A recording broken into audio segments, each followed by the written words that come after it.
Okay, so most of you guys don't know me, or some of you do. In the front row, you guys know me.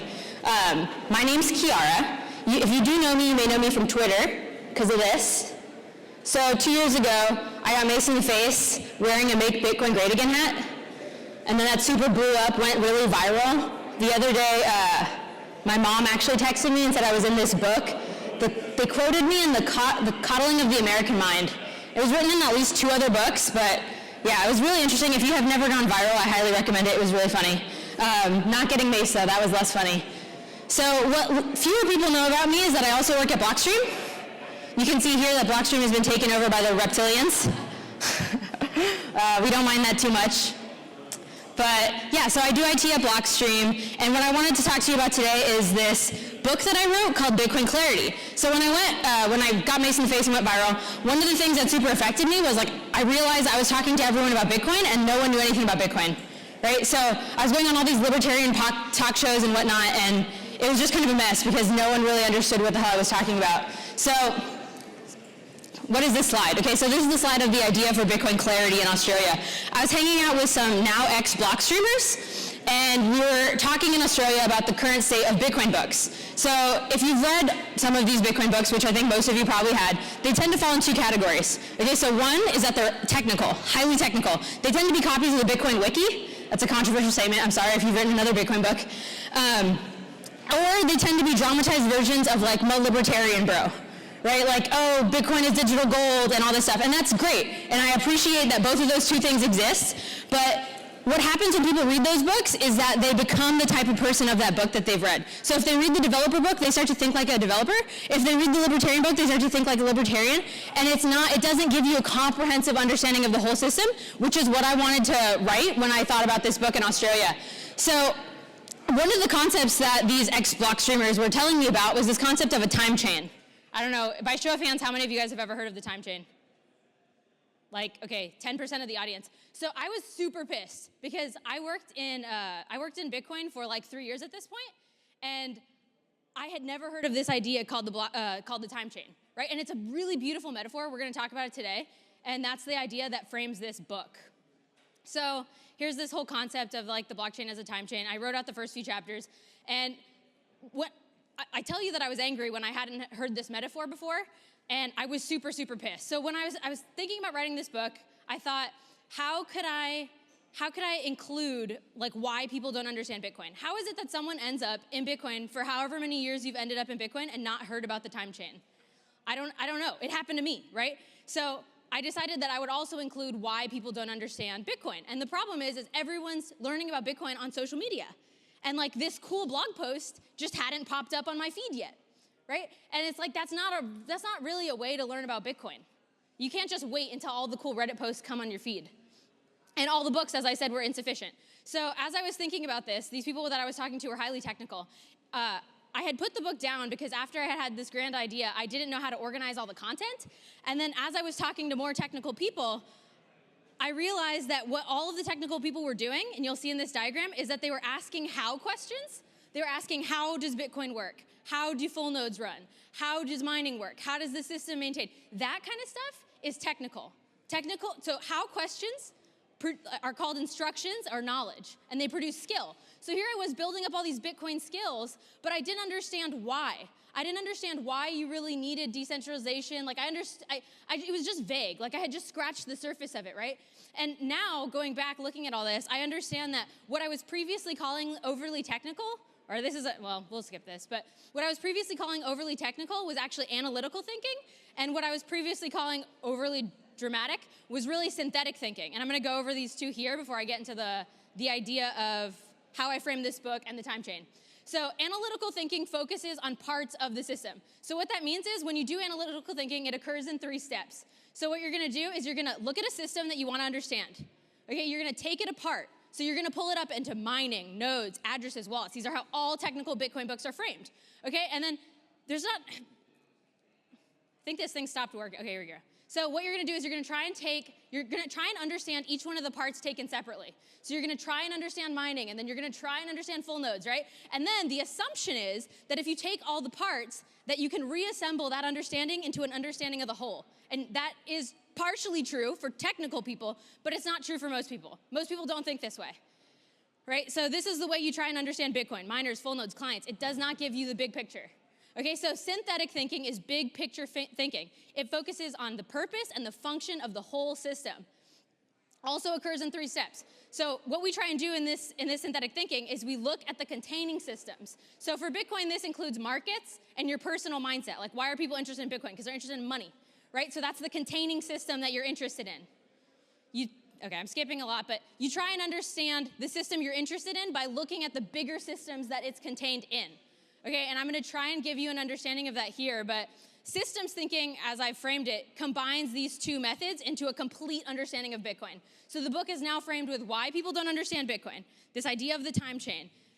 Analytical thinking takes you inside the system. Synthetic thinking that takes you outside of the system, markets, mindsets, what have you, right? And then you get a full view of the system. So what the blockchain actually is a decentralized clock. And the reason why it's trustless is because it doesn't trust any third party for time. It keeps time on its own. Okay, and that's the beauty of the system that I see now, and that's what I want people to get when they read this book. Okay, so again, talking about the book. So it's framed in conceptual reframing, analytical thinking, synthetic thinking for the complete view of Bitcoin. But then what's also really interesting, and I have artwork in the gallery about this, what's also interesting about systems is they have emergent properties that are not inherent to the parts or the external systems. So when you look at like life, right, you have the cell, the tissue, the heart, the cardiovascular system, the human. The emergent property is life or consciousness if you want to be super specific. And with Bitcoin, it's the same. It's Bitcoin, inputs and outputs. You get blocks. The system of full nodes and miners gets a blockchain. The purpose, the emergent property is decentralization. So in the 4th part of the book, we also have all of the emergent properties of the system that you don't find in the parts. Cool? Is that making sense? I hope so. All right, so this is the book, and I sketched probably about 1,000 images, like so many images. I don't want to overblow it, but I sketched a ton of images, and then I had an artist redraw it. I said there's a gallery in the hallway, and it looks beautiful now. It's also for sale on this Lightning store that I have. Okay, so what I want to talk to you about today, because we don't have time to get into everything, and I want you to understand what I thought was so cool when I decided to write the book was the concept of the time chain. I'm going a little fast, but that's fine. We can do it. So if you want to understand the time chain, you have to understand why you have blocks, right? So like, why don't you just have transactions in order? Like, why don't you just have a full list of transactions just plainly? Like, that's a reasonable question to ask, right? Why aren't the transactions time-stamped instead of the blocks are? Okay, this is super basic, right? Super basic.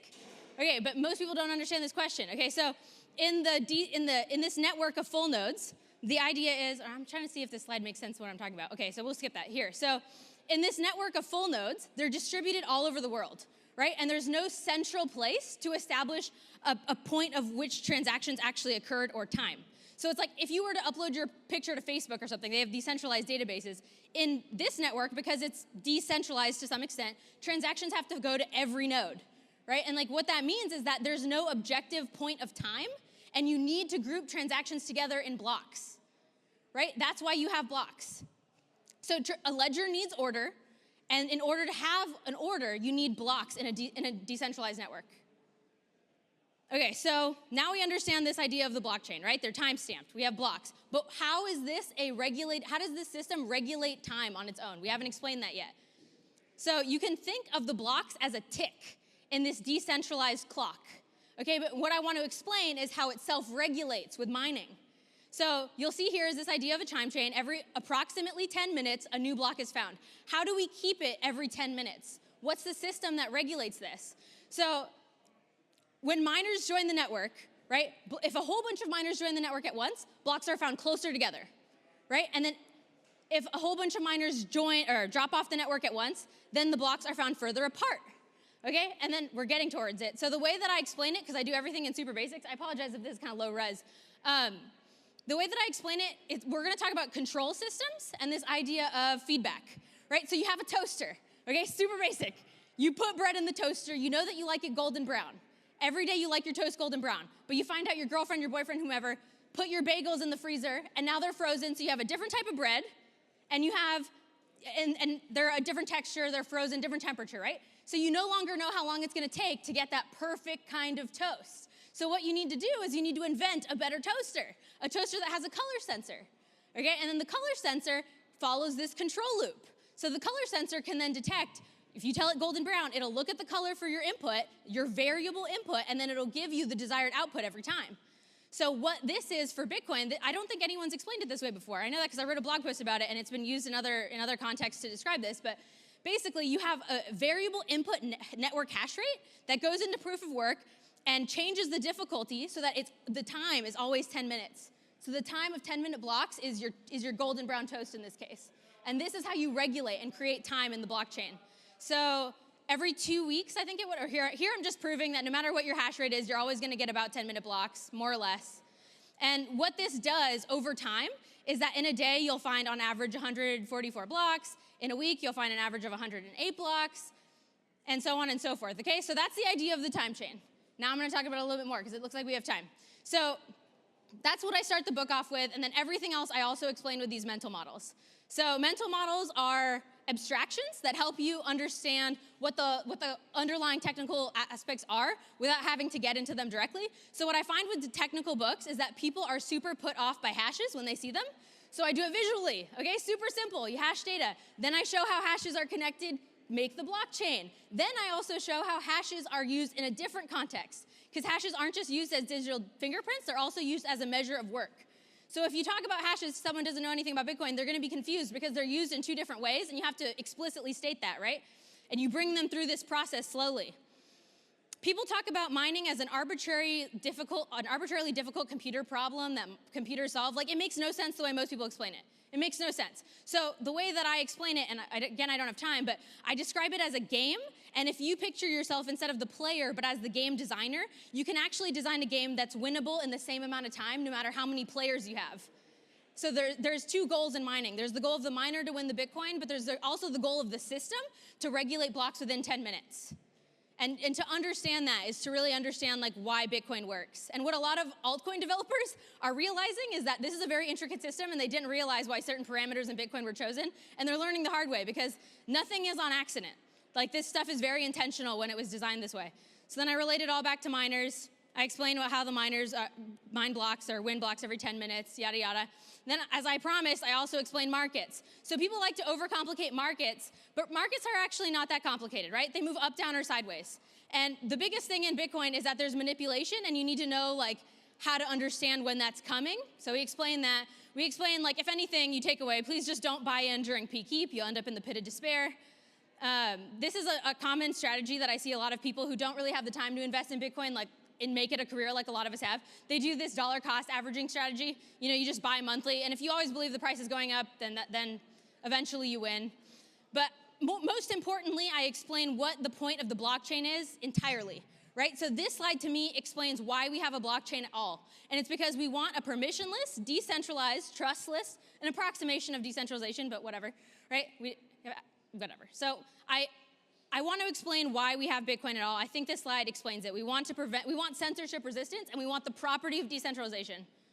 All right, so then once I made all this, I realized I had way too much content to fit in a book, so I also turned it into a course. So you can get that also at Bitcoin Clarity, and I'm announcing it here for the first time, so that's fun for me.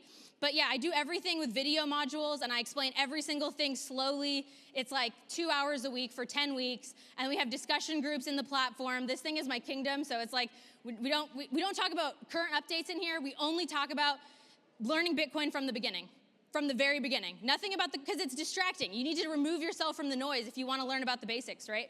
About why the system works and how you can put yourself in a spot to take advantage of it. All right, I think that's my presentation. So thank you guys for watching. I appreciate you so much. Awesome.